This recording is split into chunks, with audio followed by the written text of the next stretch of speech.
I'm ZoWilliams, the voice of reason. If your relationship is in trouble, I'm the dude to call. Has your soulmate become your cellmate? Does black love still exist? What are your bedroom turnoffs? Fantasies and fetishes. Financial infidelity. I'm dating a fat person. Are they worth the wait? Trust me, this gonna be crazy. How about the heavy stuff? The child wasn't his, and he still had to pay child support. It's a very heated topic. How was that right? Mama's baby, daddy's maybe. I just have so many questions I want to ask you. I just like to kiss a woman's ass. Is there something wrong with that? Damn. He told me he had a vasectomy. I'm pregnant. Betrayal has been committed. Hit you with the bad pipes routine. How does he maintain his humposity? He likes it when it pinches my nip. Why can't you open up, brother? I'm a karate man. Karate man rules on the inside. They don't show their weaknesses. Yeah. How do you write women so well? ZoWilliams, Reason and accountability. the voice of reason. Yeah.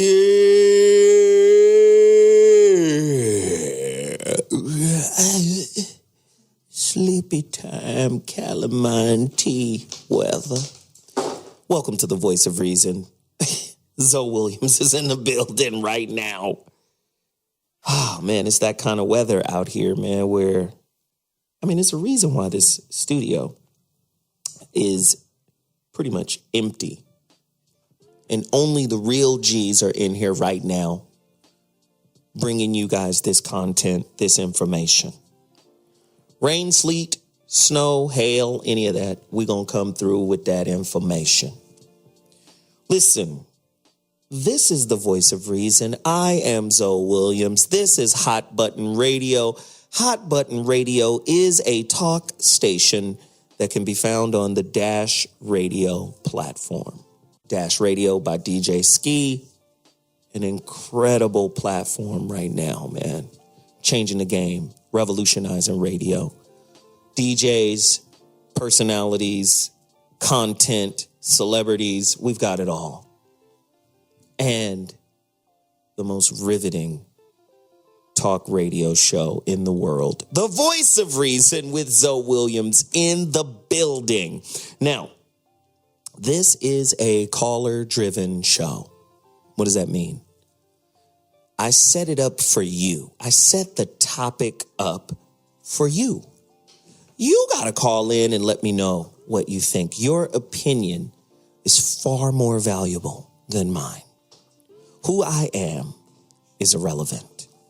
This show is about you, what you think, how you feel. And I only have one rule when you call in. Tell the truth. You get to be as real as you want to be. No judgment, no condemnation, none of that. If you don't like something, you can let her rip. I'm going to give you the license to do so. We live in a politically correct society. Even kindergarten teachers have PR people. Right? To say the right thing. Not here. You do not have to say the right thing here. You say what you want here. Phone lines are open. The number to dial is, now listen, I'm going to give two numbers because we've been having some technical difficulties with the phone line, and I hate to acknowledge or admit that we're having any type of technical difficulties, but I'm going to give two numbers. 323-230-4445. 323-230-4445. That's one. The other number is 844-55-1. 844-55-1. 844-55-1. The first number again, 323-230-4445. I got to say it like that so it rings and resonates in your mind. 323-230-4445. Okay, you got the numbers. Today's topic is heavy, though. But before I get to the topic, let me just say this. The purpose of this show,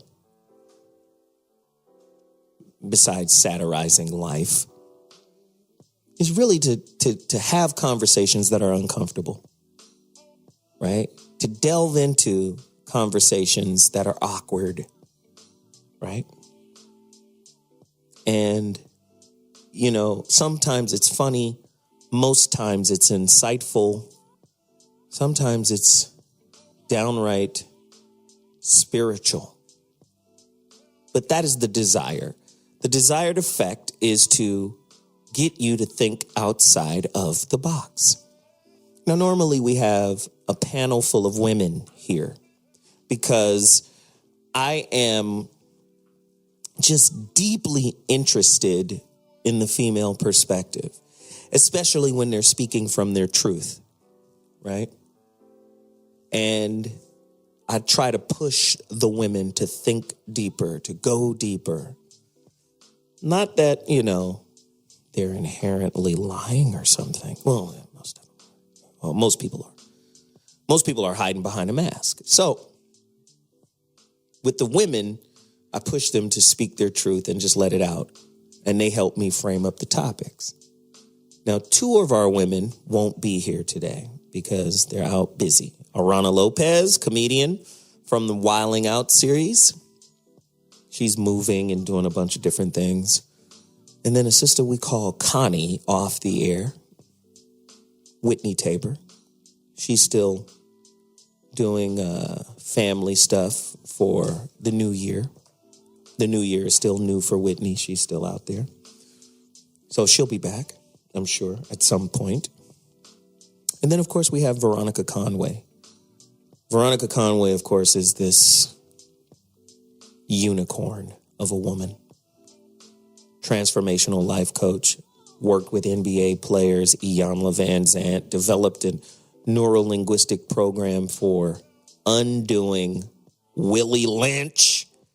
How do you undo Jim Crow? How do you undo racism? How do you undo all of these things? Well, she created a neuro-linguistic program that is narrated by Iyanla Van Zant. She created it. Very powerful sister. She's our resident unicorn. To help us tackle topics like this, get to your phone line, 323-230-4445 or 844-55-1. 323-230-4445 or 844-55-1. Today's topic, oh my God, this is a tough one. Jesus, help me, Father. Hold it a boko show. Hold it a boko show. I have to speak in tongues to even get this one out. A father's guide for raising gay children. How does a straight dad, a father, because this is one thing guys don't want to admit. One of the worst nightmares a man could ever experience is that he has a boy. We got the blue balloons. We've got the blue onesie.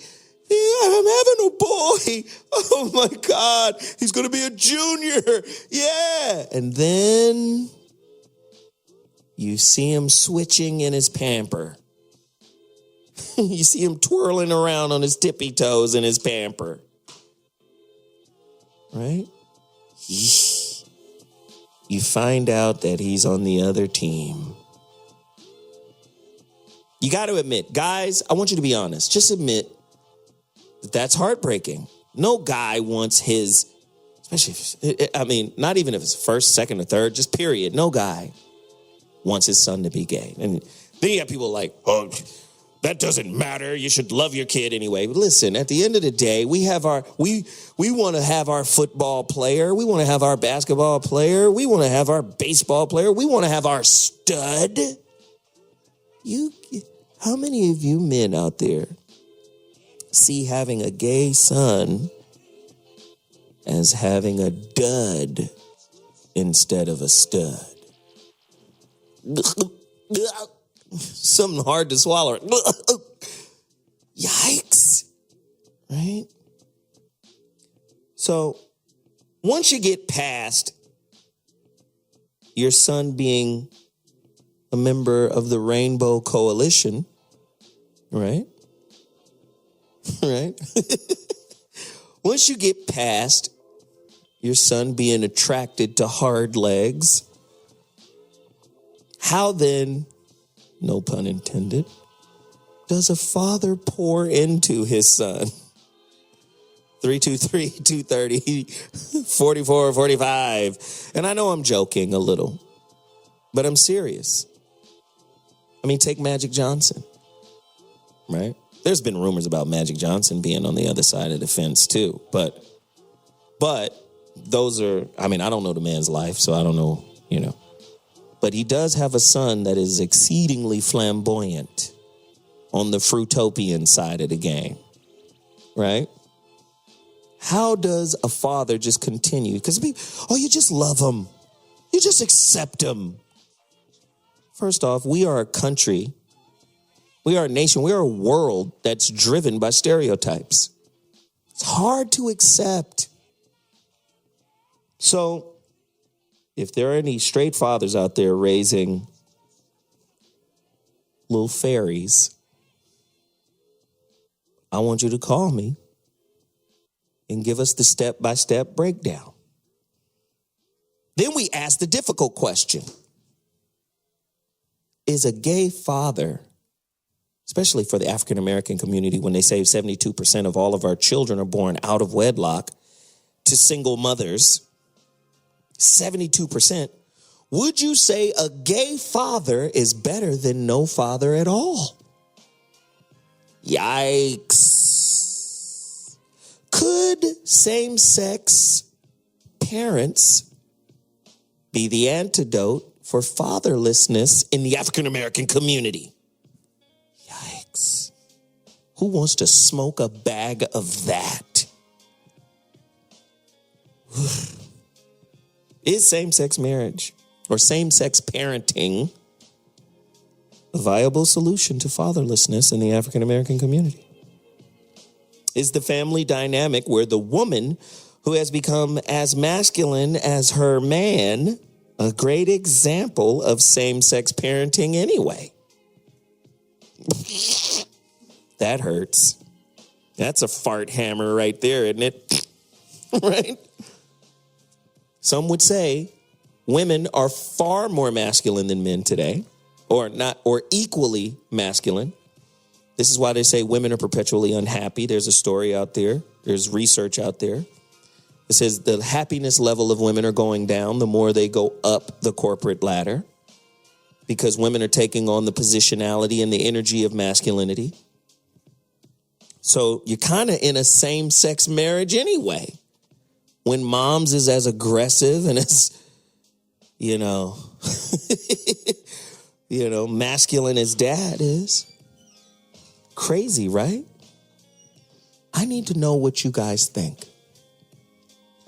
So somebody tell me which phone line is working. 323-230-4445 or 844-55-1. Are children better off with no parents than they are with gay parents? Fuck. That's a hard question to ask. Right? That's a tough one. I would say, listen, we have to do a little bit more research. Are gay parents more promiscuous than regular parents? What does that matter? Well, as a child, we've all caught mom and dad fooling around. We've all heard the sounds. Philip, Bobby's still awake. Take it. What is daddy doing to mama? But then, that's an experience in and of itself, right? And it's a healthy experience. But what about when little Philip hears Daddy and Charles? It sounds like a fucking MMA match upstairs late at night.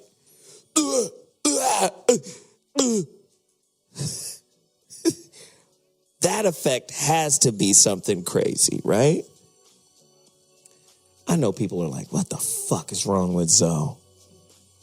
But I'm not afraid to ask the question. We like to live lives behind masks and mirrors and not ask these questions.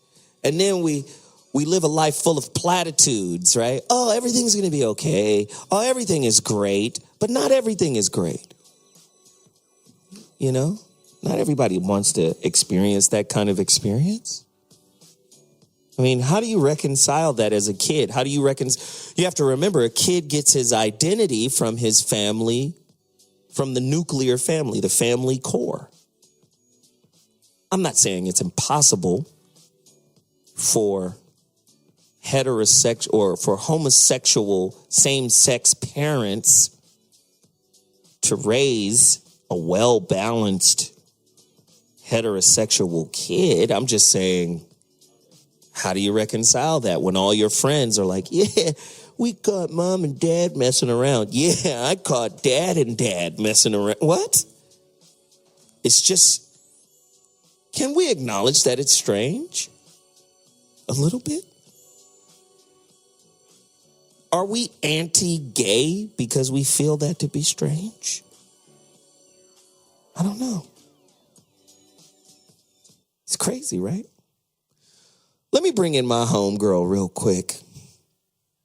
She was afraid to do this topic, but she's such a fearless little lioness. Fucking love her. Jesus. Right? Ladies and gentlemen, Veronica Conway, Ronnie Con, is going to join us for this conversation.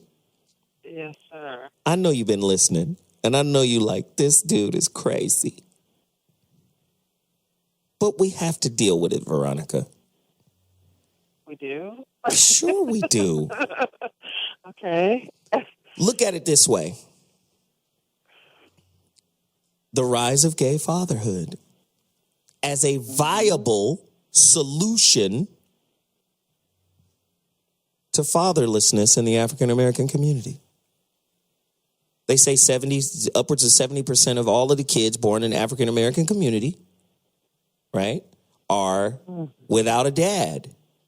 Is a gay dad better than no dad? Veronica, what do you think? Well, maybe I don't understand the stats fully, but I think that when you say fatherless, it doesn't mean that they don't have a father. It means that the father's not in the household. It means by that what you mean? It means that dad is not in the household. It could mean that dad is not participating in the life of the kid, not helping the kid develop. You're talking about absentee fathering. You're not talking about fatherlessness, like father's dead, father's at war, father's in jail. I'm including it all under the banner of fatherlessness. Yeah. Father's dead, father's in jail, father's incapacitated, father's on drugs, father doesn't give a fuck. Yeah. So would a gay dad be better than no dad? Father's a deadbeat. Father's a detriment to the child's spiritual development. I mean, I think it takes a village anyway. I think that it takes more than a mother and a father. I think that it's very short-sighted to imagine to raise healthy, functional children that it can be just a woman or a man. I think that it requires... I've had to build team upon team upon team. It's included straight men and women and experts. And, I just think it takes so much. I think that gay men can be in that mix. I think that young men, by definition, need a role model of masculinity. I think they need to see other men showing them how to do things that men do and then make choices that men make. So, I don't know. I think it takes a lot of things. I think it takes a lot of people. I think it takes. Can a gay man who's raising a straight kid build a heterosexual village of male voices around that kid without hitting on any of the straight men?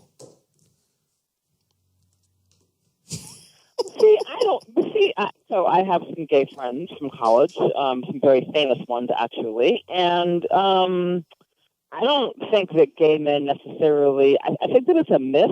That's just been my observation. I haven't been all deep up in the gay male community, so I don't know the truth. But I think what I've observed throughout gay male culture, there has been some guys are trying to turn guys out, but a lot of guys aren't. A lot of guys are just looking at other guys. They're not really trying to turn straight men out. Sometimes you see that, but mostly they don't want the headache unless they have a fetish around that. So I think that if a gay man is looking at the interest of the child and raising a child, I think a man could certainly spearhead and corral straight men to the table without doing that if his real agenda is for the child. Because, masculinity. Yeah.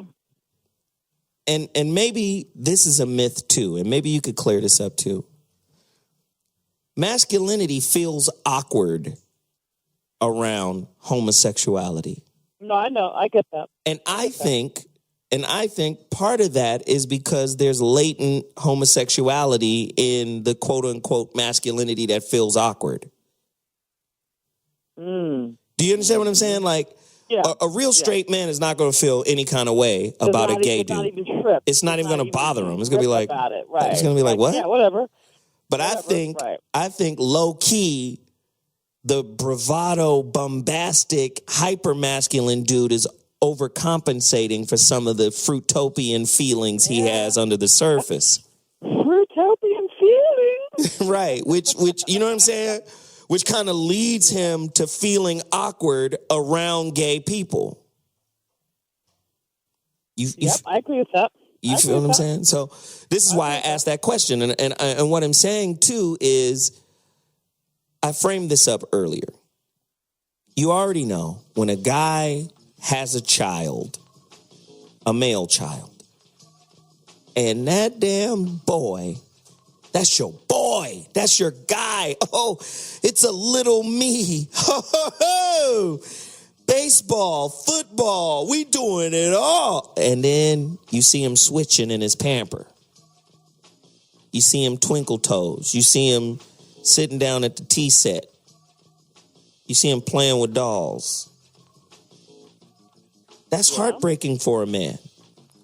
Especially if when the child matures,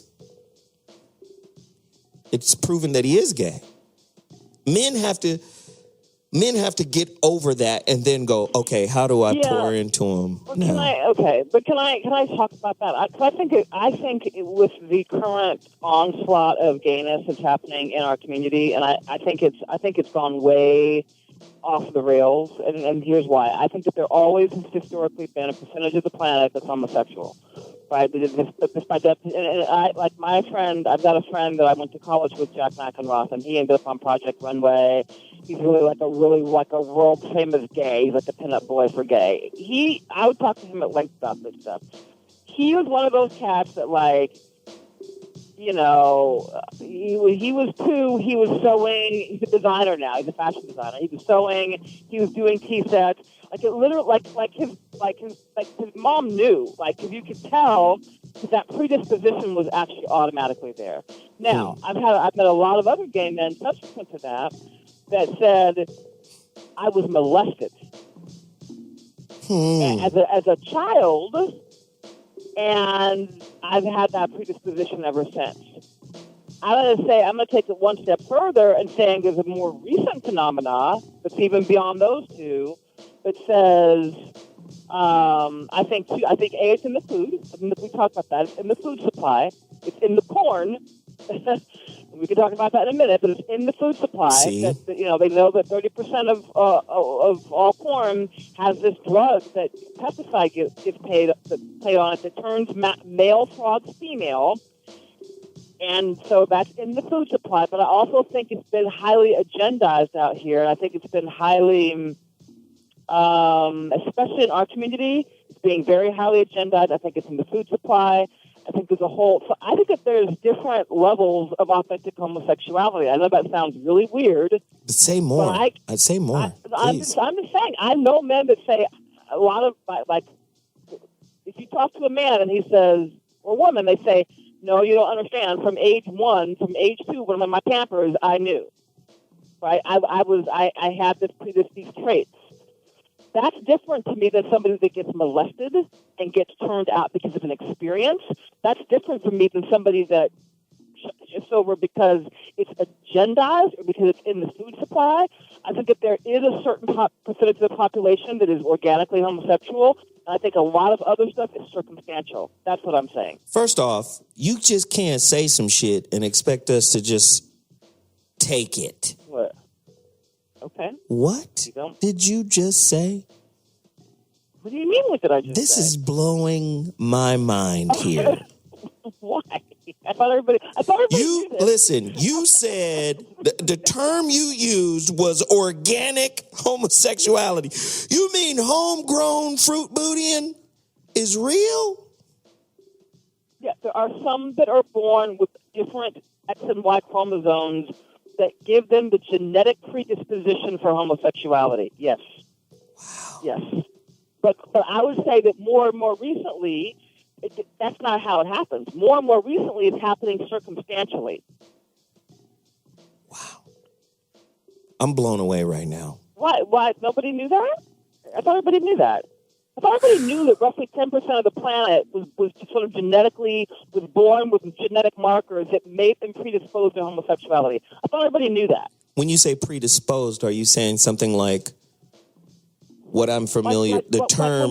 When you say I'm born this way, I was born this way. Right, but what I'm saying is there's a trigger at some point, and I think it's called imprint vulnerability. You know how, like, when a chicken is born, the first thing it sees is its mom, and he automatically imprints himself on the mom, or like a duck or a geese or something like that. Do you think there's some imprint vulnerability happening with the homosexual thing? What I'm saying is that I think that a part of it is nature. There's a small percentage of the population, they say it's around 10%, that's actually nature. They're literally born with chromosomes that in other words, you can see it from the very beginning because they show the disposition before they're socialized. Wow. They show that predisposition before they're socialized. Like I said, my friend Jack was playing with dolls and sewing stuff and doing that stuff when he was when he could walk. Right? That's different than him being heterosexual, encountering a scenario later in life like molestation or getting turned out or exposure to the food supply or all. That's a different set of circumstances than I'm intrinsically like this. I think that a certain part of the population is intrinsically like this. I think another part of the population comes into contact with a scenario that flips the script, but I don't think that's inherent homosexuality. I don't think that's inherent. I've seen both. It looks, acts, and sounds very different. Interesting. From each other. It's different. I wonder. I wonder. Why do I even know this? Why do I know this? I told you you know it. I told you. I don't even know why I know this. And you know what's crazy? Because I'm framing up this entire conversation, right? Because it's coming back to the concept of, damn, I'm a dad, I'm a father, but my son is gay. Now, what I hate, and you know me, Veronica, I hate fucking platitudes, right? Oh, it's going to be okay. Everything is going to be all right. Namaste. Love and light to you. You know, people say things just to get over the difficult moment, right? Mm-hmm. Oh, just accept him. That's your boy. Just accept him. But every man desires and wishes to have a better version of himself as a young man. Mm-hmm. Right? And when he finds out that his little boy, right, is gay. How shouldn't there be some type of group counseling for the father who's distraught after he's found out? Yeah, here's the thing. So watch this. So given what I'm saying that I've observed over my lifetime, having observed a lot of configurations of gay people just in different scenarios and, whatever, I would say that if the father's actually paying attention or the mother's paying attention and the child is innately and born with homosexual predisposition, then you're going to observe that early. It's not going to be a surprise if you're paying attention. It's not, and you're not overly agendized in your, socialization. It's not going to be a surprise. You'll see that at age 2 and 3. But see, something ends up happening circumstantially down the road, which is a different thing. See, now that's a different thing. Right. That's a different thing. Different thing. You went to group home and then somebody played Yahtzee with your bunghole and now you're different when you come back. I get it.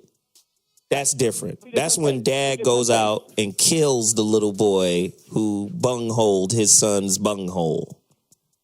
Right? You know how men are. Or he sets up environments so that doesn't happen, because that's called parenting. I get it. That's called parenting. And I get it. I get it. But what I'm starting to find out is, moving forward into the 21st century, dudes are getting more effeminate. Agreed. Now, this is scientific information here.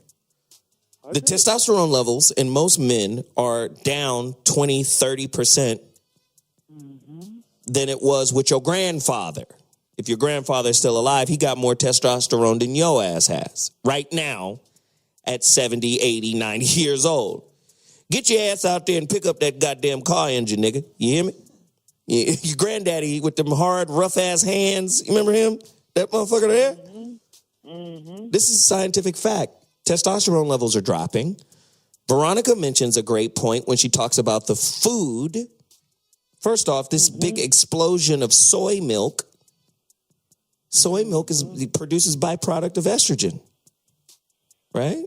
Estrogen levels are rising. You're seeing men contracting fucking breast cancer. How the fuck a dude? What's going on? Something's happening. Men are developing breasts. You can look this up on the internet. Right. But here's the Google the guy, the black professor at Berkeley that looked at if you Google the pesticides that were the male frogs turned into women. There's a pesticide that they tried to cover it up like Watergate style when he whistle blew on it. He was a brother, and he was studying for the chemical companies, and he found in his research that this pesticide was turning all of the male frogs into women. They were literally switching genders. And he said, wait a minute, this pesticide goes on 30% of corn production in the United States. 30% of the corn is getting sprayed with this. That means there's corn in everything, in corn syrup, and it's not just years of corn. There's corn in everything that we eat. So it is, and they tried to cover it up and hush him up and shut him down. It's in the food supply. In the food supply. Wow. Deeply ingrained in the food supply, like in everything. Wow. So, yeah. Do you think a lesbian stud is a good substitute for masculine energy when a kid's father isn't there for whatever reason?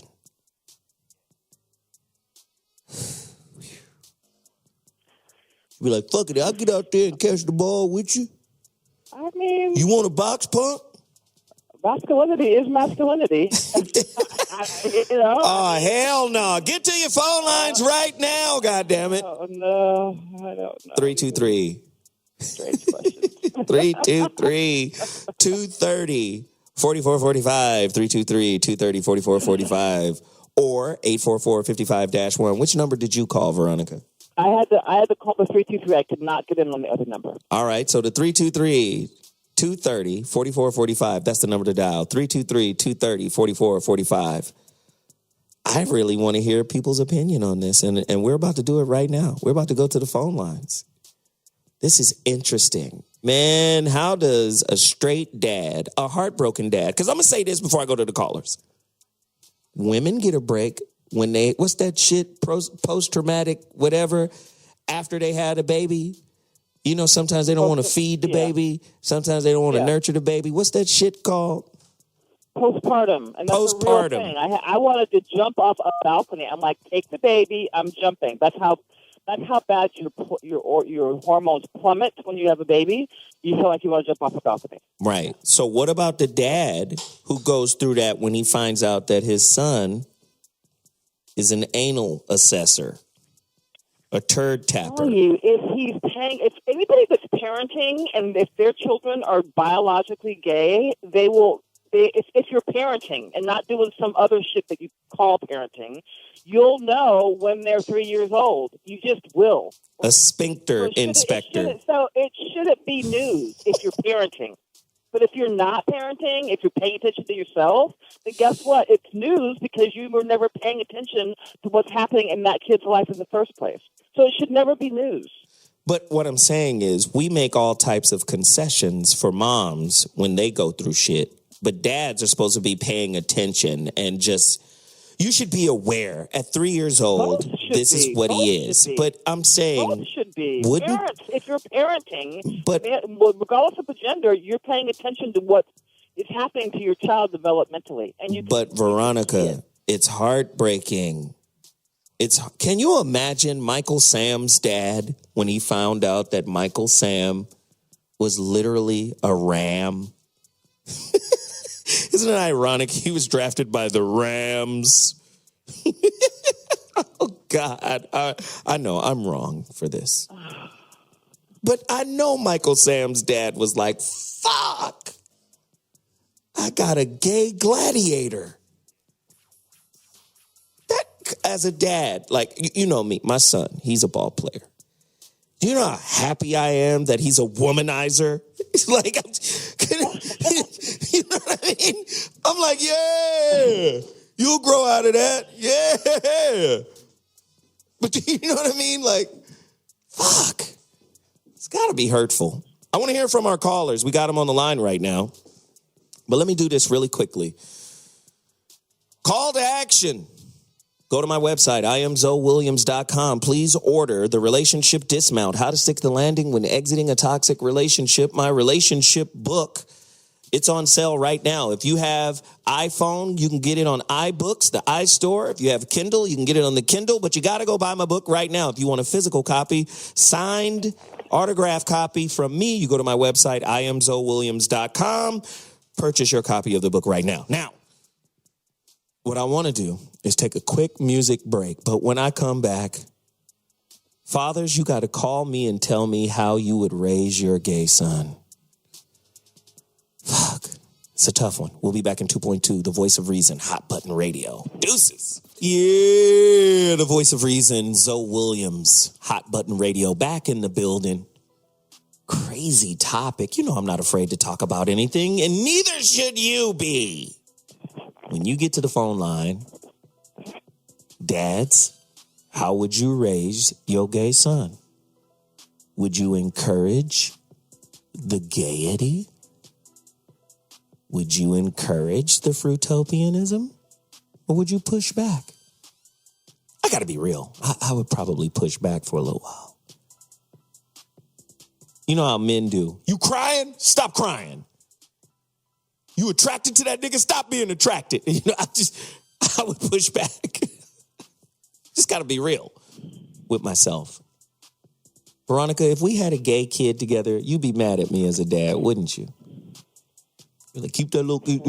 Stop hanging with your mama so much. We had a gay child? If you and I had a gay kid. I would know how to cultivate. If that was really the scenario, I would know how to parent that child. You'd be like... I would know how to parent them. You'd be like, stay away from your daddy.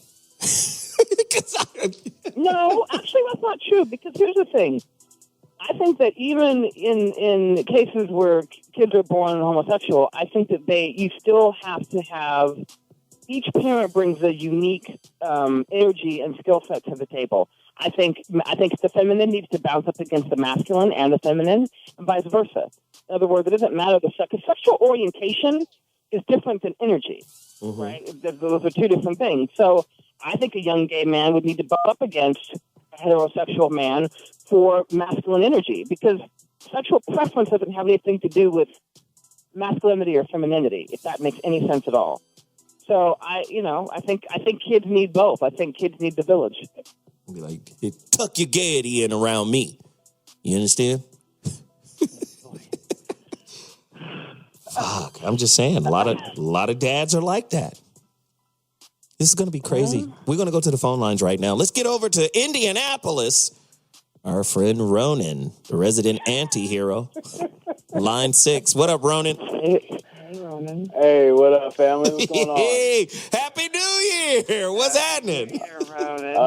Hey, Veronica. This is not the way I wanted to start the new year, but okay. I know. I was the same way. I was like, we're talking about what tonight? That's all the Fruitopian Chronicles. Let's go. Wow. Well, it's like when my father passed, and even though he was there, but then again he wasn't. So it was kind of like a tangible ghost. I still had my uncles and some of my aunts to actually give me some balance. The world. Now, once I became 18, I came into my own a little bit, and I learned a lot more, outside their influence. But I need more research because I do have a nephew who is starting to look like he's on the lavender side of the game. So I don't. On the what side of the game? The lavender side. The lavender side of the game. And when did you? And how old was he when you observed it? How young was he when you could tell?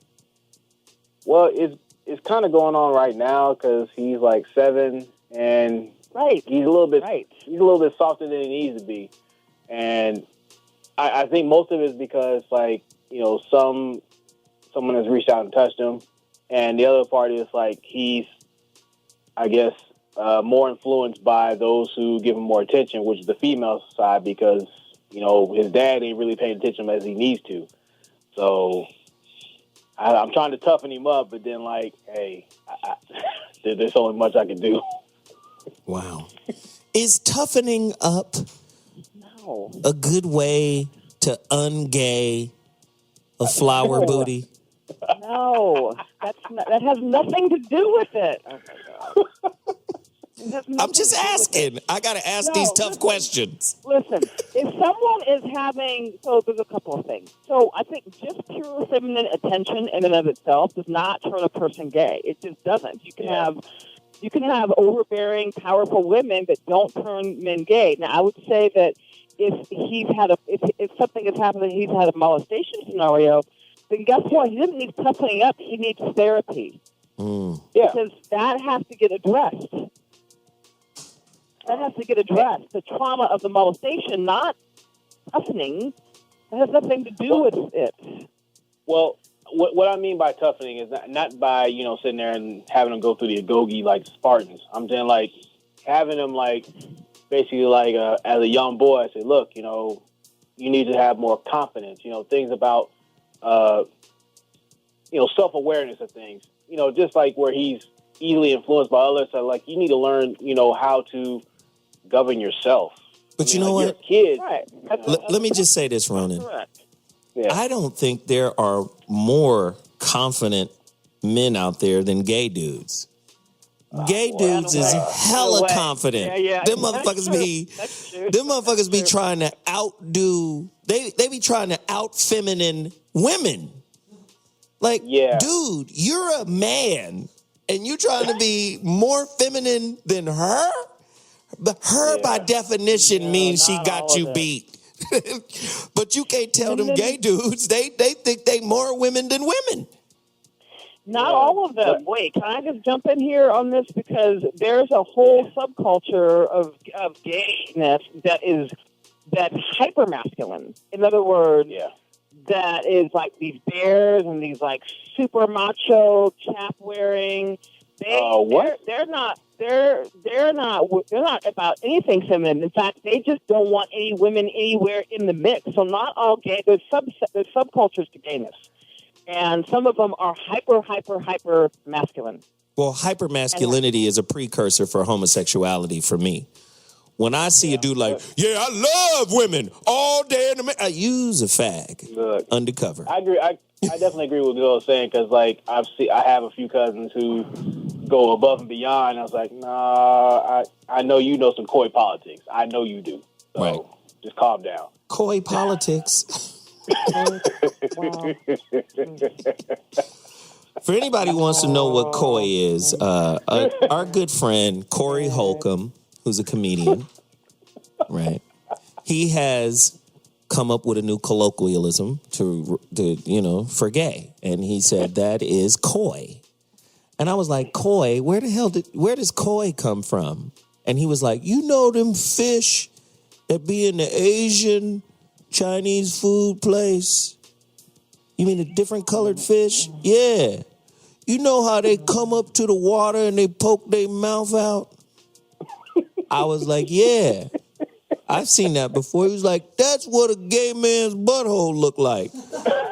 It's always poking out, so they coy. Oh, no. So now is that where that comes from? Yeah. Right. Oh, no. Yeah, those are the individuals who have the asthmatic asshole that's always gasping for air. The ass is gasping for air. I know listen.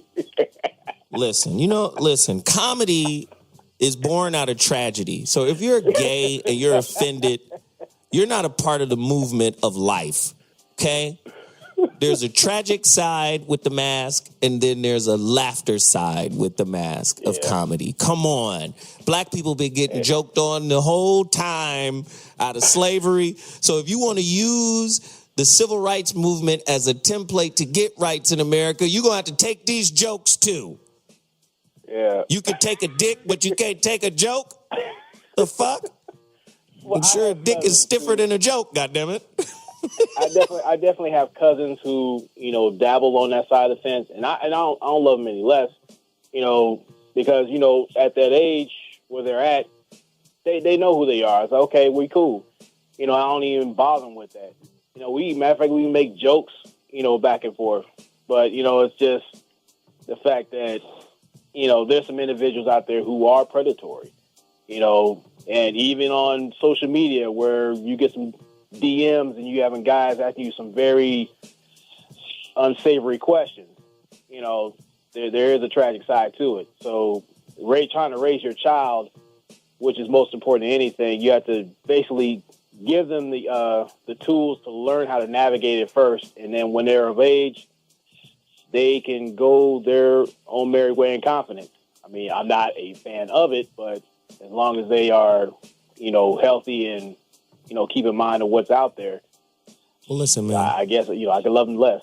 Let me just say this, man. You brought Indianapolis into the building. We appreciate having you on time after time after time. Thank you so much for calling, Ronan, and continue tweeting, and I'll be reading your tweets, man. This shit is crazy right now. Listen, if you want to bring your city into the building, you got to get to the phone lines right now. 323-230-4445. 323-230-4445. It's a corny-ass auction. 323-230-4445. I'm not selling anything, right? Just call us, right? Oh, yes. Man, and what is perceived as gay nowadays is like a thin line. Like if a man cries, even women are like, you can't be crying about stuff. What if you got an emotional man? But that is just so untrue.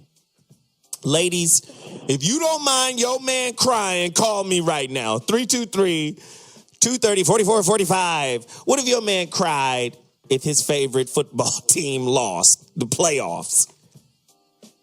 Ladies don't like that shit. So can I speak to this? Can I speak exactly to this? Absolutely. Of it? Okay, thank you. Because here's the deal, and this is true of all human beings. So what men turn into bitches when they don't actually fully process their emotions. Ooh. Right? So what happens is that it is human to have feelings: anger, fear, guilt, sadness. And everything else is a derivative of those four core feelings. What happens is if we end up stuffing those feelings in childhood, then we end up suppressing those and they become emotions, right? Mm. So a man that can express his feelings in the moment, his genuine feelings, they come all the way up, he lets them all the way out, then he becomes a healthy male. If he's suppressing it all the time, then he becomes emotional. And that emotional and that inability to be direct in terms of what he wants is what gives him bitch energy. Because it makes him passive-aggressive. He's looking for approval rather than he's looking to be direct. Right? So bitch energy doesn't come from expressing feelings. Bitch energy comes from suppressing emotion and letting that build up over time. So I disagree with that. And that's true for women, too. When women are in their feelings and they can get their feelings out and process them and not let them fester, then they don't have to play a bunch of either control games with you or a bunch of manipulation games with you because they're direct to their feelings. And they're not playing around with a bunch of emotions. So that's true for both genders. That's just true for human beings. Ladies and gentlemen, particularly black women, is the effeminate male becoming more attractive than the heterosexual male, i.e., Odell Beckham Jr.? Men running around twerking. Women love Odell. But Odell has shown some coyness in videos, taking pictures with dudes with their shirts off, selfieing together, looking at dudes' asses. There's a lot of coyness going on. I think in a lot of ways, especially, listen, an effeminate man, tell me I'm lying, an effeminate man to a woman comes across as more manageable. Ugh. That's ugly, right? Not to me. Veronica, you're a unicorn. If you want to join the herd, take your horn off. We know these questions don't apply to you, but I'm saying women are going crazy for effeminate men. And it ain't just Odell Beckham Jr., he's just the latest manifestation of it. Women have always loved Prince. This motherfucker dresses like a ballerina. Okay? Motherfucker got more makeup on than Aunt Patty at Big Mama's funeral. Come on. Listen, was it Prince who wore a waist necklace or a waist bracelet? Or what's that shit called where you got the gold chain around your waist that women wear? Prince came on stage with his ass out. Women love Prince because they think they're going to be seriously made love to like they've never been made love to by anybody. But he's dressed like a Sprite. I know, but he looks like he can fuck. That's what I'm saying. I think women are attracted to... First off, did you see the report that said most women are either lesbian or bisexual? It was a Yahoo report. Go look it up. Yeah, I saw most that. women are either lesbian. We did a show on it. Let's Be Honest. What was the name of the show? Let's Be Honest, right? So if most women are lesbian or bisexual, it would make logical sense, a linear straight line, that women are attracted to effeminate men because they're more manageable. They have more in common with a motherfucker who knows how to put on eyeliner. Wow. Yeah. Yikes. Ugh. Ugh. I mean, it depends on the context of the relationship. So I think the worst decision I ever made was to hook up with a man who demonstrated himself down the road to be have a lot of bitch energy, like a ton of bitch energy, and a lot of it was just suppressed.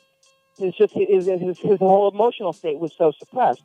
So I think if you're in a love relationship in that sense, or where you're interdependent with somebody like that, I think they're very hard to manage because you have to manage some passive-aggressive, childish, weird, controlling bullshit. I don't want a man that has to manipulate me. But I want a man that actually knows. I want a man that knows how to lead me. Wow. And in that, there can't be any manipulation, any little boyishness, any little childishness, any little bitchosity, any need for approval and attention. Like, there can't be any of that shit. He's got to have that burnt out of him for me. Because otherwise, I have to manage him like he's my son. And I don't want to do that. Or manage him, like he's my son. Or manage him like he's your girlfriend. Exactly. I don't want to do DJ. that. I don't want to do that. Let's get Prince if I were your girlfriend on. Let's get that right now. Let's get that right now. Let's see if he got it right now. Prince, if I were your girlfriend. Most women want this. I keep telling you, effeminate love from a dude is what women want. No. Yeah, y'all God, do. No. Yeah, y'all do. Yeah, y'all do. God damn it. I had to fire it, man. If I were your girlfriend, most women can't handle an alpha male. And I'm going to tell you right now, most alpha males can't handle a gay son. He has to go through a cathartic process for him to be able to say, fuck, let me pour into this dude in a different way. I'm telling you, it's going to be a process for an alpha male, heterosexual male, to be like, okay, cool. I'm going to do this for my son. Cool. Do you have that, DJ? Let's hear it. Let's hear it. Do you have it?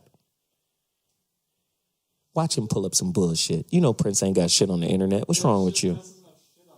This DJ right here. This is DJ Can't Get Right. He just pulled up the lyrics with no music. This nigga's genius. DJ, bring back the instrumental. What the fuck is going on? This is the worst DJ in the world. DJ No Gigs. The worst DJ in the world. DJ Empty Party. It's impossible to find anything on Prince on the internet. There's literally nothing even on YouTube. DJ, give me my money back. All right, let's go to line 4. We've got James Stern on the line. Line 4, James Stern, speak on it. How would you raise your gay son if you're indeed a heterosexual male? How would you swallow that? Well, first of all, Zoe, Mr. Williams, it's a pleasure talking to you and listening to your show. Thank you, brother. I've been listening to my first time listening to your show. My publicist has to call in.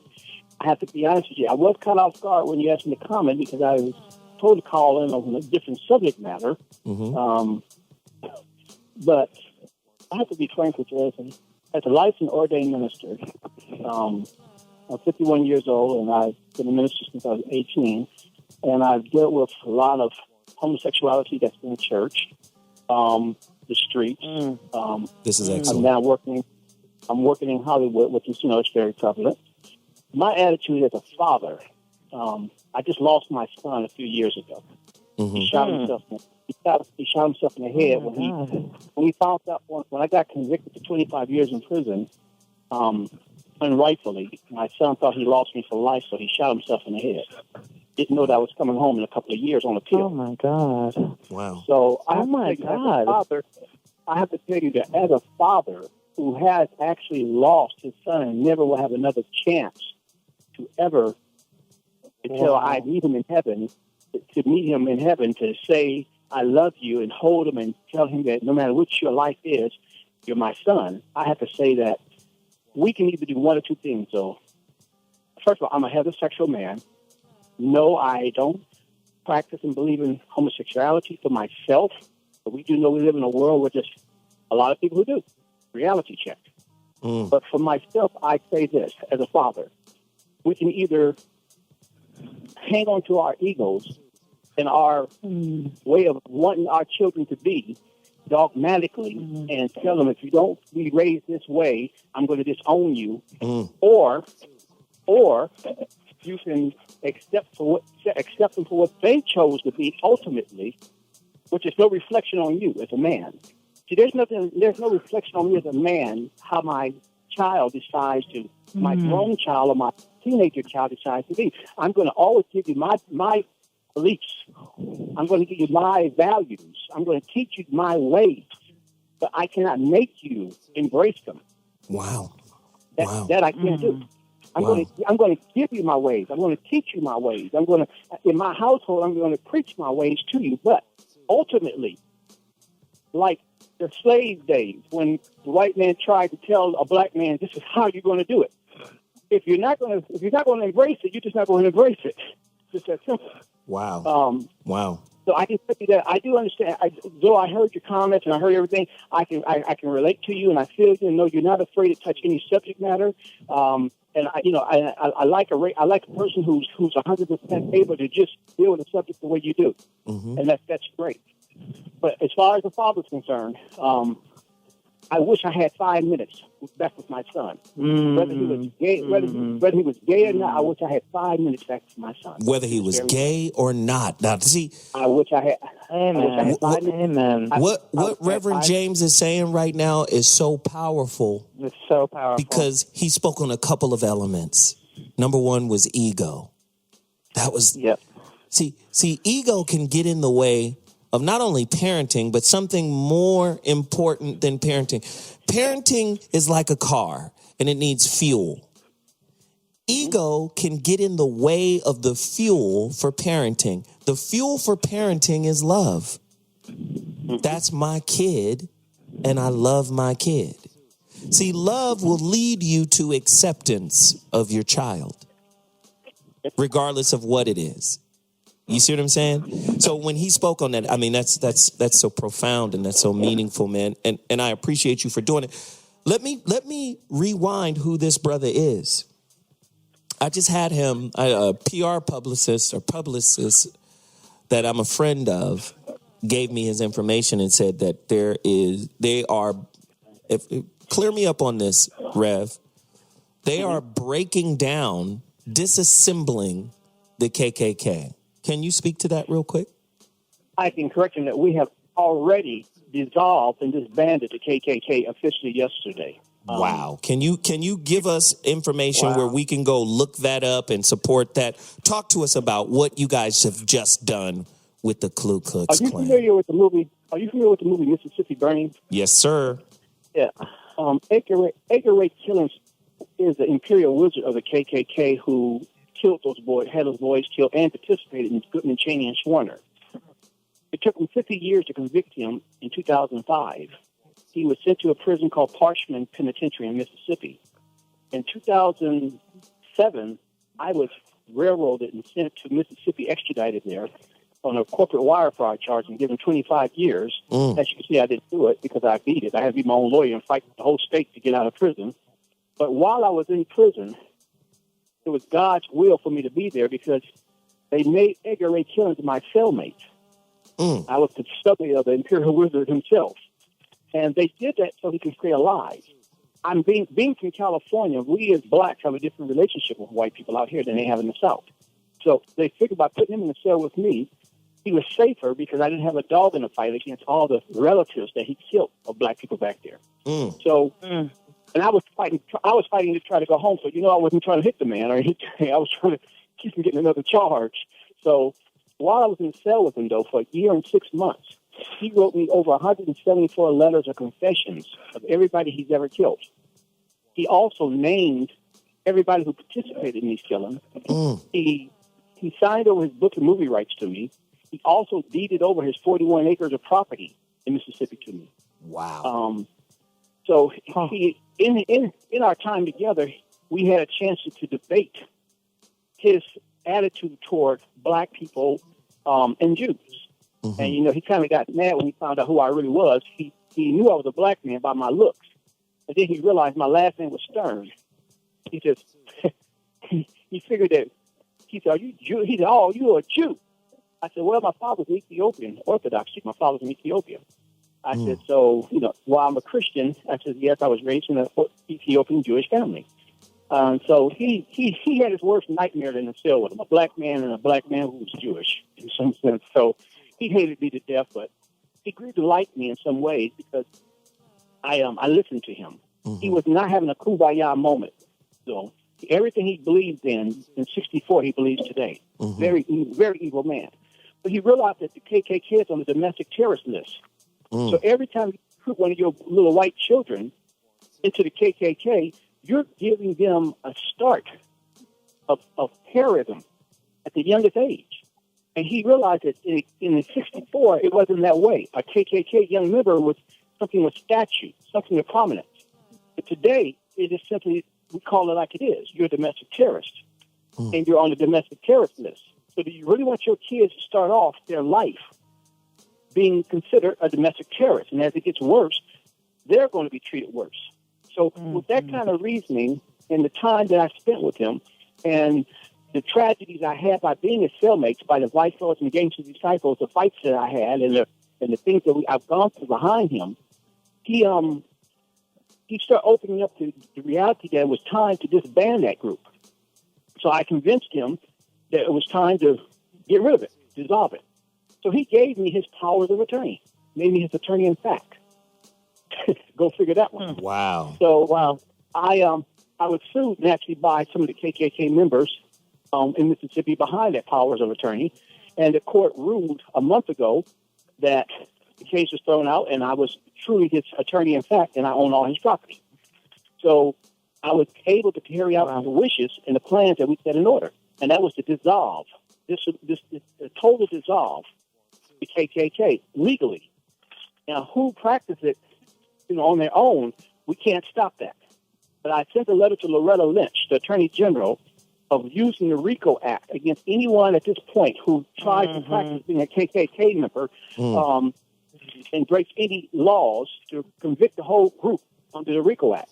They got rid of the mafia with the RICO Act, and they did the Bloods and Crips with the RICO Act. So, and the only reason why they haven't done the KKK with the RICO Act is because you had senators, judges, you had congressmen who were all part of the KKK, so they weren't going to convict themselves.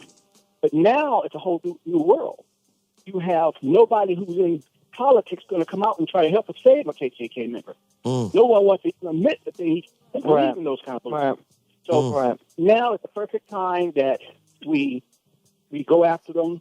We dissolved them yesterday. I signed Edgar Killen's name in fact as attorney in fact for dissolving and disbanding the KKK. It was officially done. It's legally binding now. And at this point, we can nail in their coffin. This is history. Amazing. This is history. Amazing. A black man ended the KKK. That's crazy. I can tell you that I can tell you that there's so much that the Smithsonian Institute wants the 174 letters that I have to go to them. I'm in negotiation with. I'm not even going to say the studio right now, but let's just say that there's going to be a book and movie come out about this man's life and mine in that cell. And the things he confessed, it has to be a movie and a book because he confessed the stuff that we had not. Do you realize the KKK hung as many white people as they did black people? Most people don't know that, though. They did it for being excuse the word, if you were considered a nigger sympathizer, they had to hang you, and they chopped your body parts up and send it around to other white people who they suspected were sympathizing with our plight to try to tell them, don't go that way. Wow. And Zoe, I hope you can agree with me on that. I'm going to do something very bold on your show. Go ahead, brother. And I hope you agree with me. I want to personally, to this very day, on behalf of black people, say thank you to every white person who did sacrifice their life to try to help us and did help us. When those dogs were biting Martin Luther King, they were biting white people too. Let me just say this. Let me stop you right now, because there are no accidents in the universe. I wasn't ready. I just knew I wanted to have this brother on the show. And I didn't know how he was going to fit in the show, but he fits perfectly for what we're talking about today. Yesterday or Monday, I did a show about the myth of good white people. And a lot of times, because of the Nation of Islam, because of different beliefs, we have this ubiquitous blanket license that we throw over all white people and say all white people are the devil. All white people are evil. All white people can't be trusted. Right? Right. But this piece of information, when you see that as many white people or more white people were hung than black people by the KKK, that sheds another light on it. And a lot of people don't recognize. Don't get me wrong now. Don't get me wrong. I say thank you to the white people for what they've done for our plight of civil rights, but I also say roll up your sleeve because there's a whole lot more work to be done. Oh, hell yeah. That's my message. No question. But listen, let me hit you with this last question. Go ahead. To bring us back to our topic. Okay. As a preacher, do you believe you can pray the gay away? As a preacher, I don't believe. I believe only person, first of all, let me answer that according to the Bible, because I didn't write the Bible and I'm not God. I'm only a messenger of God, okay? I can pray that anybody who has sin in their life, in any form or fashion, can actually overcome that sin Now, the question today is homosexuality a sin? According to the Bible, yes, it is. So don't get mad at me. Yes, it is. But their sin is no worse than a person who tells lies, gossip. There's only one unforgivable sin in the Bible. Just one. And it says blasphemy against the Holy Spirit.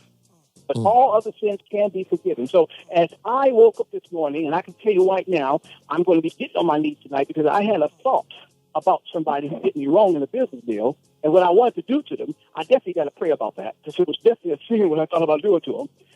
Everybody has to pray about something and ask God to forgive them for something. But let me ask you this. Let me ask, because I need to refine the question then. Why would God... Because, the Bible says homosexuals are an abomination, an evil. Homosexual? No, he did not. No, he said homosexuality is an abomination, right? Right. God loves the sinner. He hates the sin. Let me ask you this. Why would God love... It just sounds like a contradiction. Why would he love the sinner but hate the sin? Why would he create an abomination out of love yet hate what they do? Why would he even give them the faculty to do what they do? Well, here, good question. Understand, Satan perverted what God's original plan was and makes things wrong. God loves the sinner. I mean, the Bible says, for God so loved the world that he gave his only begotten Son, that whoever believes in him shall not perish. God loves us so much that he gave us a way to be forgiven through Jesus Christ.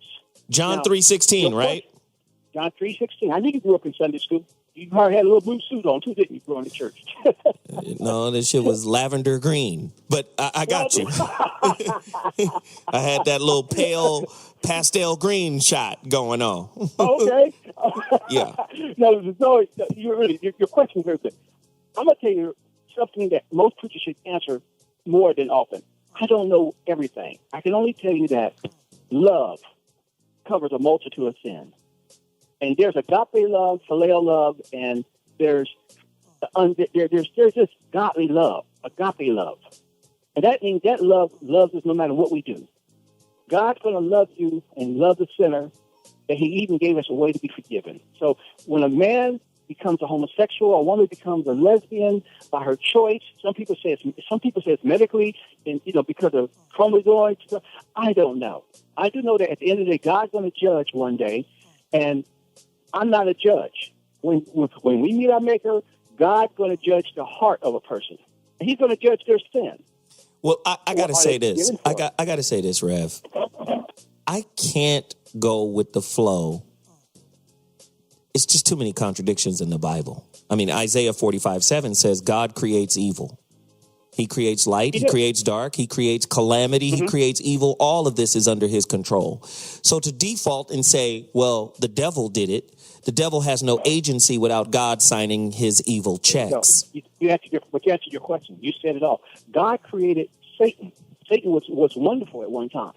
Satan was beautiful. But that's my point. My point is, Satan rebelled. My point is, Satan is a lapdog for God.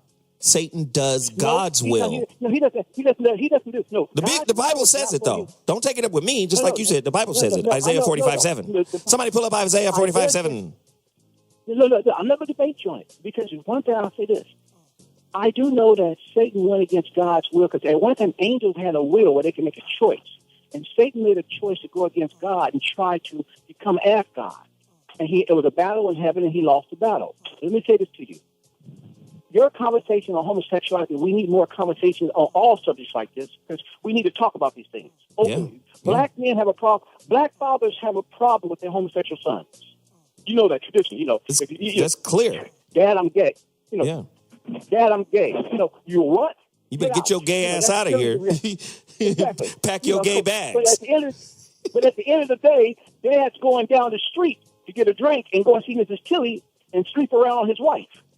So, I mean, it's just a contradiction. We have to just start loving our kids. Like I said, if I can have my son back for 5 minutes, whether he was a murderer, a gay person, or whatever, I just would want to give him one hug and say, your dad loves you. Man, let me just say this. Position. Let me just say this, man.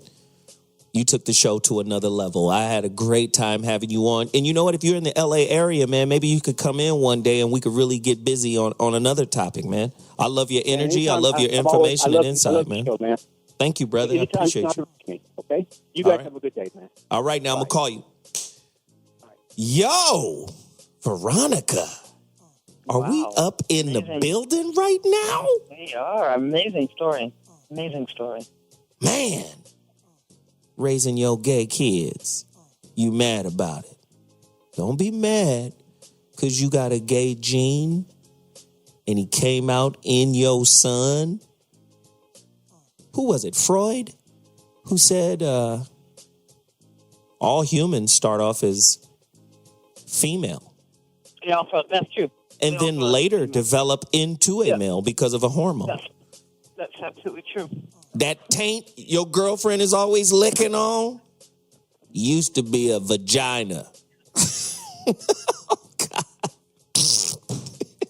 You know I don't care. I'm going to say what I feel.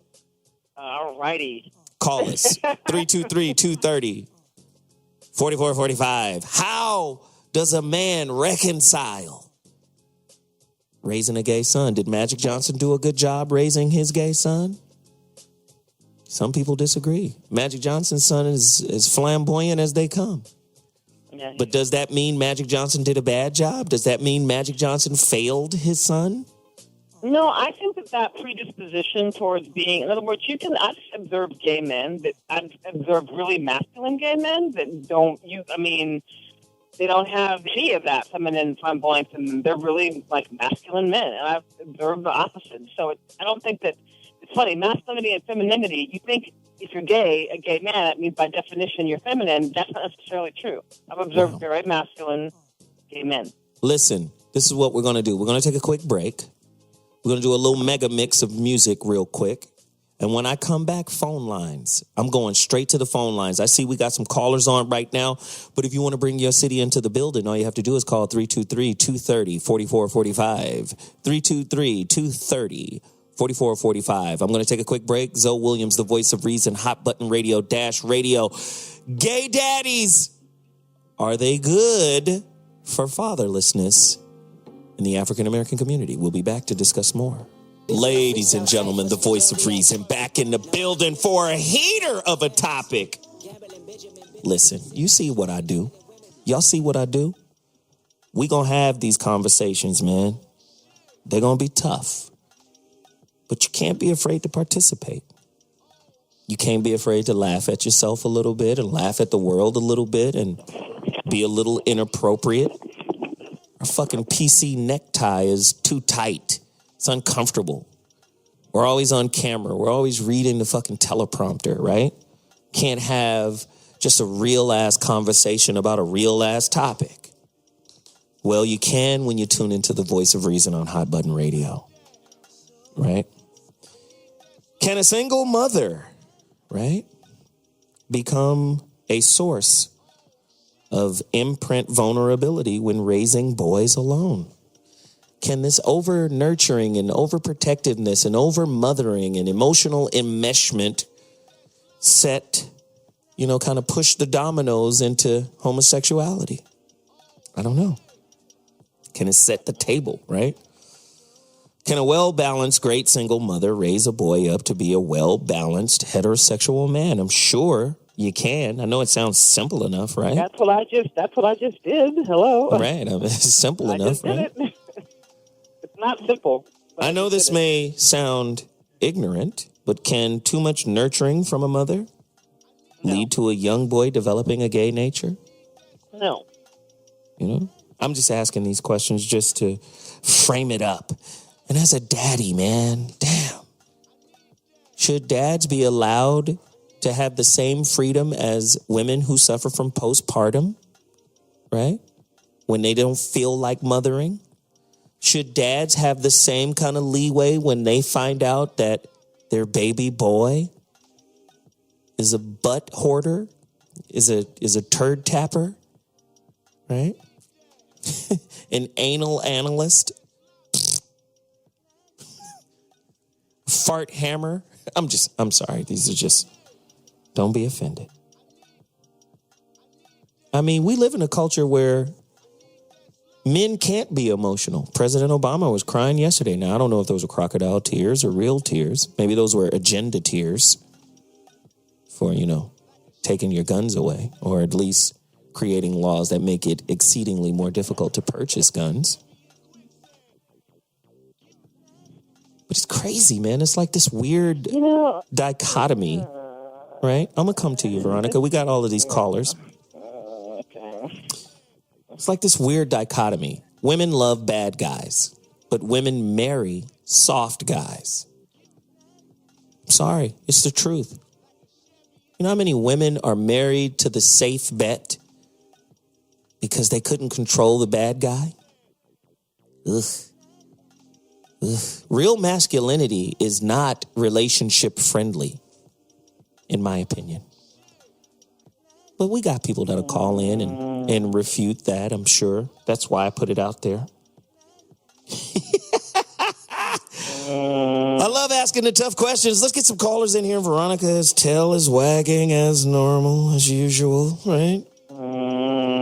Let's go to line 5, Jeff from South Carolina. Speak on it, Jeff. What's the word, my friend? I'm going to keep it brief like a queen.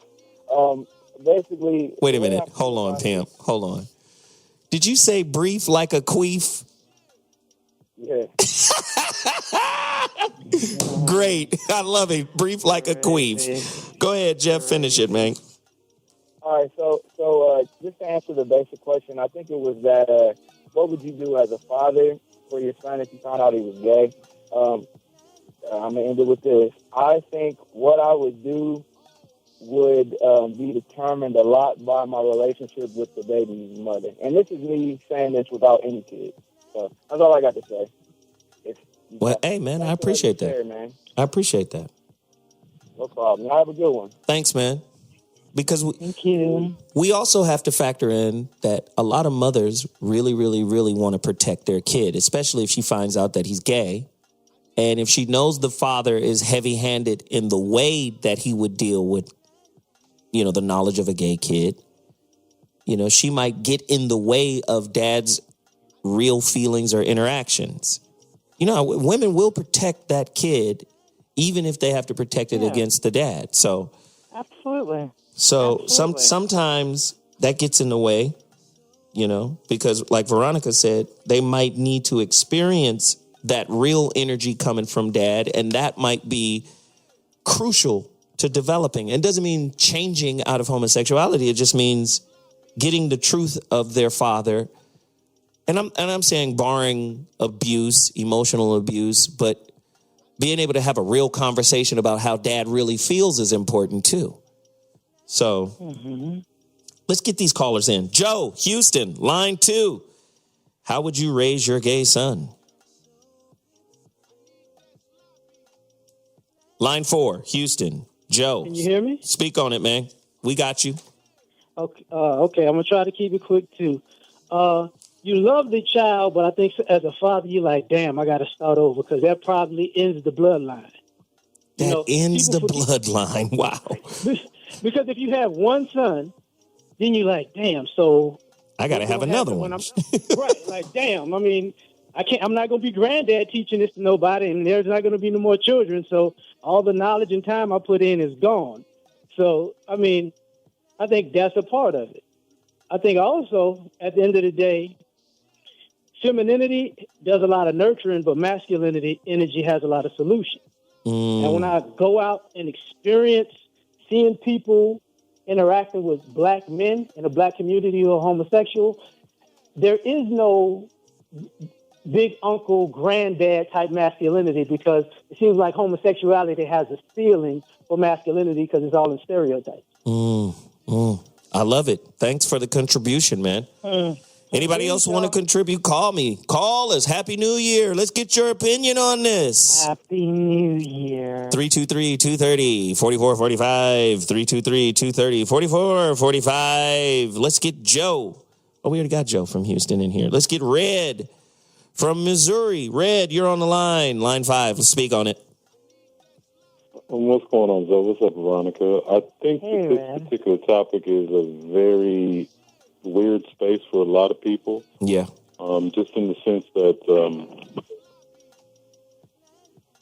in our community, especially black men, we have a tendency to think that all gay men are flamboyantly gay. Right. That is a myth. Well, all you got to do is go to Atlanta. You can see that. Yeah, I have quite a few gay friends who you would never know that they are gay. Never know. I actually had this discussion probably a couple of years ago. My son was 13 when he went out on his first date, and one of my friends posed that question to me. You know, what if my son was gay? And I said, my love is unconditional. It's not going to change. Now, there's things about the gay community that I obviously don't know, being a heterosexual male. So what Veronica's saying as far as building a community around that particular child, I would obviously take my son to some of my gay friends. And they're good men. They're still men. As far as being productive in society.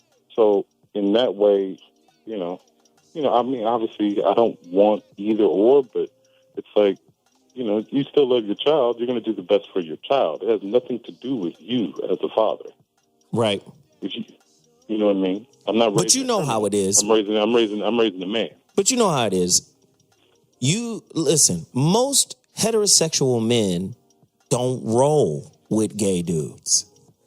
Exactly. They don't roll. So when we go back to Veronica's concept of, I call it village voices. All those voices in the village that help me raise my son have to have a voice that is somewhat in alignment with what I think or with my values, right? So they have to, it's almost like reinforcement. Now, of course, there are different voices that provide different angles and facets of what I talk about.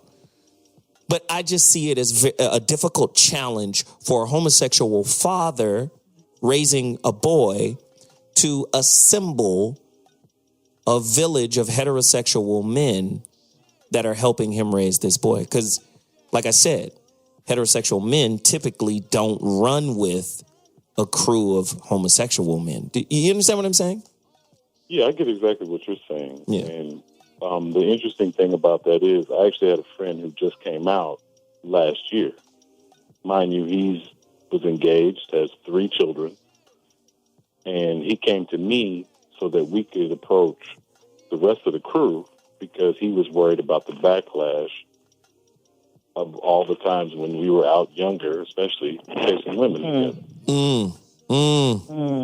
See, now we digging into a whole nother level. No pun intended. The down low. The down low, and then, just living a lie. Exactly. So speak to that, Red. That in itself, I appreciated that he came to me knowing who I am as far as when it comes to the rest of the crew. Because there's members of the crew that I grew up with that they ain't not going for that shit. Right. But he came to me knowing that I would hold that until he was strong enough mentally and, emotionally to really come to everybody and bring it to them. And I told him, I said, when you're ready, let me know. I'll keep that close to the vest until you're ready to really speak on it. Now, for him, not only did he have to deal with the aftermath of telling his fiance, speaking to his children who are teenagers, that does it change who he is as a person, or does it change who he is as a person when it comes to the lie that he had been living? So I don't know. It's a tough arena, man. I mean, I obviously, I don't know what to do in that situation. Right. I can just be there and be supportive of that particular person. But for him, I mean, essentially, he really lost everything when it comes to his family now, but he gained a part of himself that should have been out open and just been who he was. A couple of members of the crew, they didn't go for that shit. They weren't. They like, Charles, I don't give a fuck if it is you telling us. We can't fuck with that nigga no more. Right, because who is that dude? Yeah, it's like this entire time when we was going out chasing skirt together, he was on some quote unquote fruit booty shit. Yeah, he was on. So I don't know, man. It's tough. It's tough. But you're telling me right now, if your boy, if you had a son that was gay, you would just love him, regardless. Yeah. And that's the mature thing to do. I want my children to be able to come to me for anything. So if I'm judging them on something that is inside of them, and that's the way that they are, I can't. My love is unconditional. That sounds like, I'm not trying to be weird about it, but that sounds like fathers who have conditional love. Right. But most fathers do. Most people do. Well, I don't. We already know unconditional love is unicorn land. And when I say unicorn land, I just mean it's rare. I don't mean it doesn't exist. I just mean it's rare. You know? Most people are married to their bullshit beliefs than they are to their spouses. Than they are to their children, than they are to their families. How many people you seen walk away because Jesus said that person is an abomination? I'm in the Midwest, brother. So you already understand the angle I'm coming at with that, right? So, oh yeah, no doubt. There it is. Hey, Red, as always, man, a pleasure. Happy New Year. Thanks for calling in. We appreciate you. Second show of 2016, and Red comes in and does what he normally does. And that's just smack motherfuckers in the mouth with information that they was trying to run from. But Red found you. I know there's somebody listening right now. Somebody listening like, God damn it, Red done said some shit I didn't want to hear this evening. But you got it. You got it, man. We appreciate that, Red. Let's keep it cracking. Let's go to line 4, Kentucky. Are you in Louisville? Is this Fantasia from Kentucky? This is Fantasia. Speak on it, Fantasia. I just think if my son was gay, if that's a choice he made, I would have to support that in whatever way I could.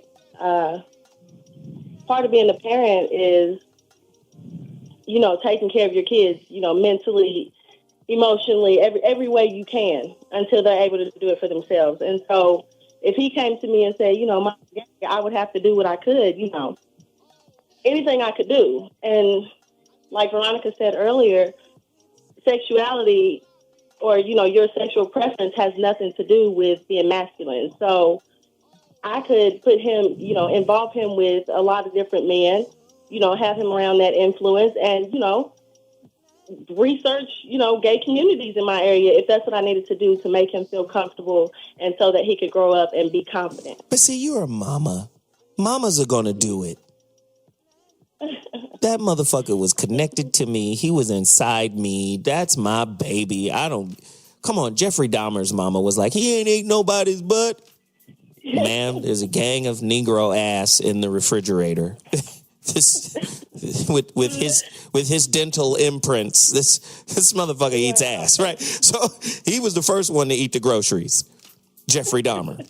but you and your puns tonight. Oh my God! I'm just saying, his mama was like, Jeffrey didn't do none of that. So mamas are gonna always be there. But here's the real question. Fantasia. Mm-hmm. Would a heterosexual daddy take his homosexual son to the local barbershop to get his hair cut like everybody else and be up in there talking that talk? Yeah, I was with this girl the other night and I just said, sit on my face, girl. And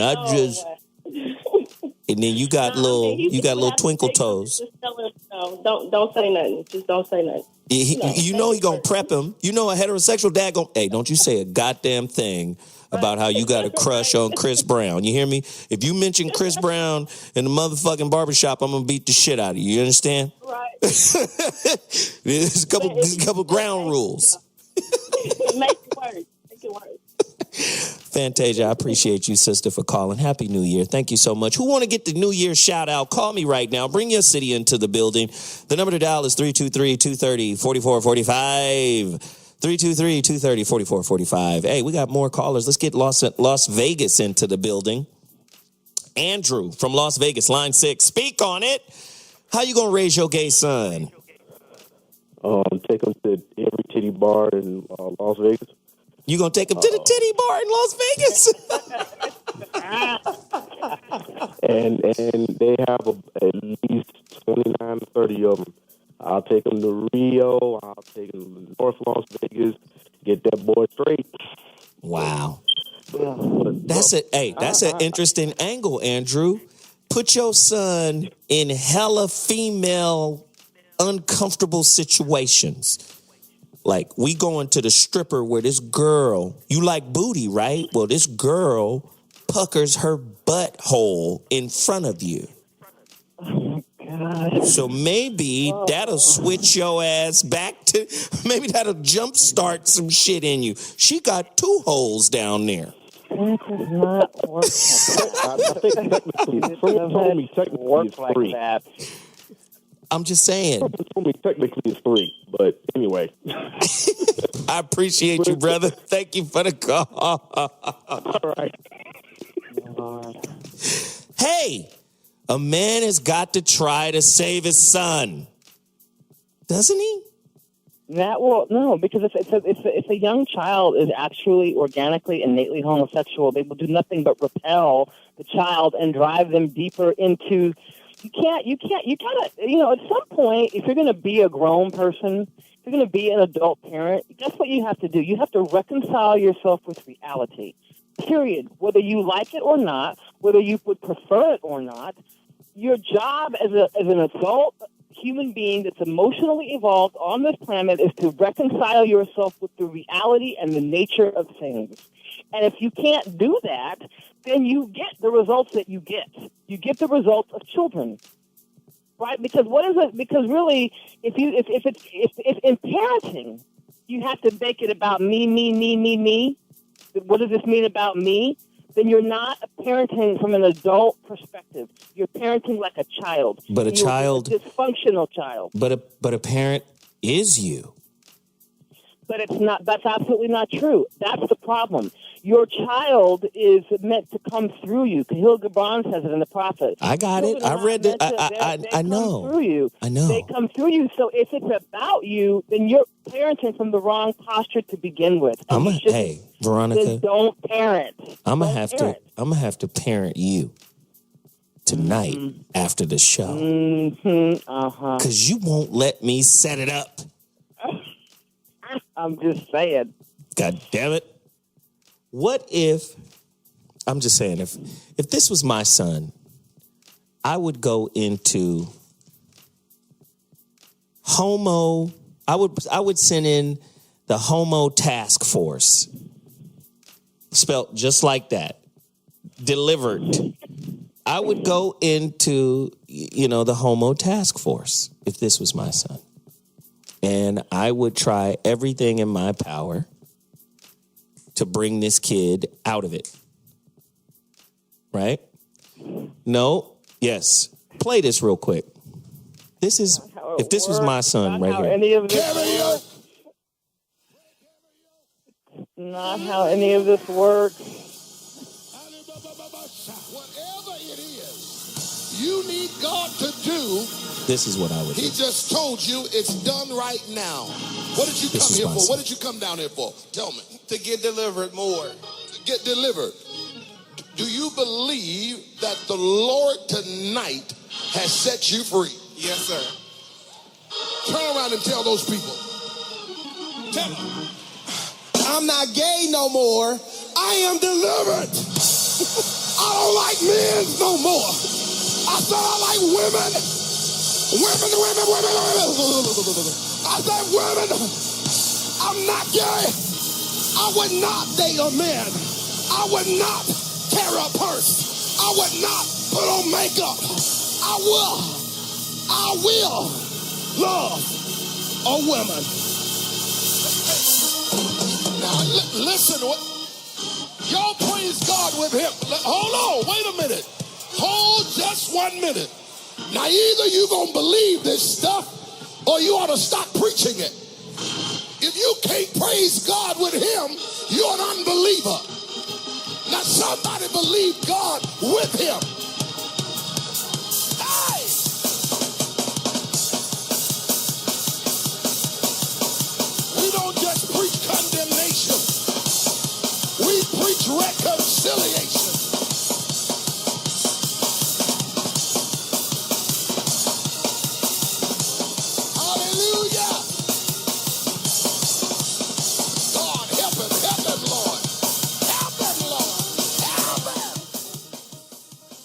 Yo, if that was my son, I'd be in church speaking in tongues trying to help him.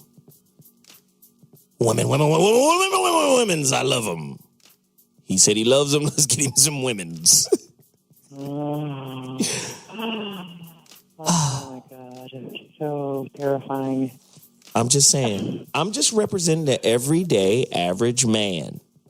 That's terrifying. I'm just representing the everyday average man who wants a football star, who wants a Kobe or a Michael Jordan. So let me ask you this, Veronica. How do you counsel and coach a father who's struggling with that? You know, he's doing exactly what I'm saying to do, right? How do you step in and go, okay, man, let me help you transition and understand what's happening with your boy. Let me get you to a space where you understand what he is and what he's going to be, and that you really can't change him. And if you try to change him, you're going to hurt him. Mm-hmm. So how would you coach him?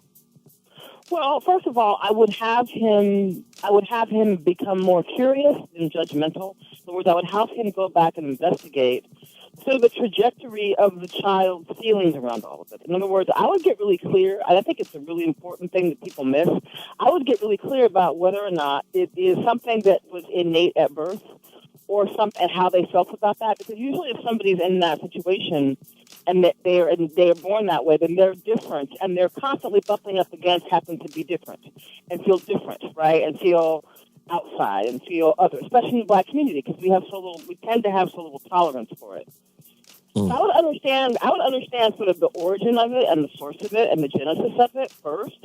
And if it was molestation, then I would understand that too. Right? If it was something that happened from a series of events, I would want to understand that too, because from my perspective, how you approach it has to be nuanced to the situation.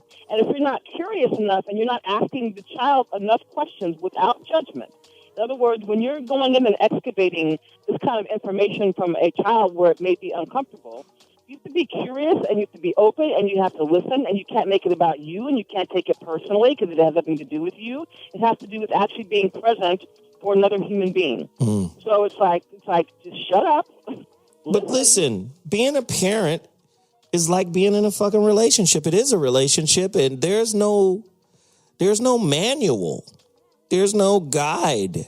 I'm giving you one. But this is what I'm saying. You're giving it to us right now, but what I'm saying is, in general, for average people, I think there was not one for me either. I know. You got to figure it out. You got to get real resourceful. I understand that. But the best thing you can do for any child, regardless of sexual preference or orientation, or any child that has any kind of anything going on, the most meaningful gift you can give the child is the gift of your unwavering love and attention. In other words, you got to clock who that person is independent of you, right? Independent of what you want, what you think they need. There's part of it as a parent that you know about their survival and providing for them that you understand. But talking about being willing to investigate their personalities, have their concerns be your concerns. See, your kids know when you're on their side. And here's the deep piece about it. Here's the deepest piece about it. One of the ways that if you want to get the ultimate compliance and kids that go along and listen to you and do what you say, and they do it out of respect and they do it out of love, they do that if they feel like you come all the way over into their corner and that you all the way understand them, that you all the way listen to them, and that you're all the way on their side no matter what. When they experience that with you, when they get the sense that like, oh man, no matter what I bring to her, she got my back, or he got my back, then you have far more influence and far more of a capacity to lead than you do if you're being a dictator. Right. It's just a whole different game. Right. Any parenting is get over there in your kid's corner with them, get over there with them from their perspective, and lead and parent from there. Well, let's do it this way. A lot of backlash for Will and Jada Smith because of Jaden, being the spokesperson for the female line of clothes for what line of clothes is it? Louis Vuitton or is it Louis Vuitton? Yeah. And he's out there wearing skirts and shit. I'm just going to be honest. I mean, maybe they're better parents than I am, but I know most men would have a problem with their son in a skirt. It's not even a kilt. You can't even front the Irish side of the game. You know what I'm saying? I know a lot of men would be like, what in the feast of Samhain has this woman done to my child? Boy, I'm going to beat the motherfucking Kool-Aid out you if you... And all of that is about you, and none of it is about the child. That's what I mean. We have to become more deeply investigative of our children. We have to become more curious and more willing to investigate who they are, regardless of our gaze and our shine. Because parenting is not about you. It's just not about you. This was a very powerful... Or you're not parenting. You're doing something else, gay or not. If it's about you and them being a reflection of you, you're not parenting. You're doing something else. I love it. I love it. Ladies and gentlemen, you've been listening to The Voice of Reason.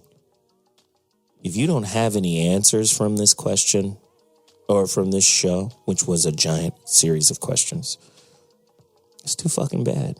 We didn't come here to answer your questions. We came here to rattle your cage. Hopefully, you'll be, as Veronica suggested, more curious. Get some books. Read up on some shit. Nature or nurture. Right? Imprint vulnerability. Or ask your kids. Right?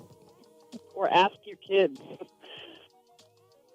Veronica is just so passionate. I can't control her. I like that, though. She's just a wild little minx. I love it, though. It's a wild little minx. But listen, I want everybody to go out and purchase a copy of my book, The Relationship Dismount. I have to promote it more. I have to promote the things that I do, and I don't do it often. So go get my book. I am ZoWilliams.com. I'll autograph it for you and send it out to you tomorrow. Also, if you're in the Kentucky area, Fantasia, I will be at Kentucky State University on the 29th teaching a lecture on manhood. Go figure, right? Go figure. That's lovely. That's lovely. Right? Also, if you're seeking coaching, relationship coaching, life coaching, I do that as well. Go to my website, IamZoWilliams.com. Listen, today's topic was riveting, but it was just the jump start for you to continue to dialogue. Have difficult conversations and laugh while you're doing it. That's the purpose of the show. We had a great time, but we'll be back before the week is out. Friday, the final voice of reason of this week. And then we'll start the whole process over again on Monday. We had a great time. Veronica was excellent. I appreciate you all for tuning in and calling in and chiming in. I'm ZoWilliams, the voice of reason, and we out. Deuces.